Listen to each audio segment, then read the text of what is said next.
ഉപരിയായിട്ട് ഇന്ത്യയിലെ ഏറ്റവും ജനസാന്ദ്രതയുള്ളതും ഏഷ്യയിലെ ഏറ്റവും വലിയ ദ്വീപുകളിൽ ഒന്നുകൂടിയാണ് വൈപ്പിൻ എന്ന് പറയുന്ന ഈ ഒരു പ്രദേശം. അപ്പം അങ്ങനെയുള്ള ഒരു പ്രദേശമാണ്.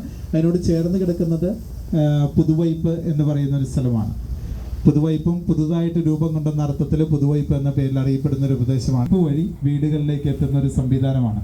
പൂർണ്ണമായിട്ടും പ്രവർത്തന സജ്ജമായി കഴിഞ്ഞാൽ ഈ പറയുന്ന പോലെ നമുക്ക് എല്ലാവർക്കും തന്നെ കേരളത്തിൻ്റെ വിവിധ പ്രദേശങ്ങളിലേക്ക് പൈപ്പ് വഴി ഗ്യാസ് എത്തുന്ന ഒരു സംവിധാനം ഉണ്ടാകും. ഇപ്പോൾ ഇവിടെ സിറ്റികളെ കേന്ദ്രീകരിച്ചിരുന്ന പിന്നിട്ട് ഇവിടെ എത്തി പുതുവൈപ്പ് വരെ എത്തിയിട്ടുണ്ട്.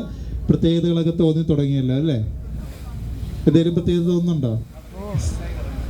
നമ്മൾ കടലിലേക്ക് കടന്നു. ശരിക്കും നമ്മൾ മറൈൻ ഡ്രൈവ് കടലിലൂടെയൊക്കെ യാത്ര ചെയ്യുമ്പോൾ ഒരു വോമിറ്റിംഗ് ടെൻഡൻസി ഒക്കെ തോന്നാനായിട്ടുള്ള സാധ്യതകളുണ്ട്. പക്ഷെ അതൊന്നും വേണ്ട.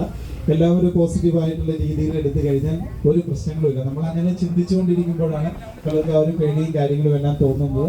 അതുകൊണ്ട് തന്നെ ആ ഒരു പേടിയും ഇതെല്ലാം മാറുന്നതിന് വേണ്ടിയിട്ട് ആരും ഇരിക്കേണ്ട, എല്ലാവരും ഒന്ന് എഴുന്നേറ്റ് കയ്യൊന്ന് നടന്ന് ഒന്ന് റിലാക്സ് ചെയ്ത് കടലിൻ്റെ ആ ഒരു ഫീല് കാര്യങ്ങളെല്ലാം ഒന്ന് അറിയിക്കാം. അതിന് വേണ്ടിയിട്ട് പറ്റിയൊരു പാട്ട് കൂടി നമുക്ക്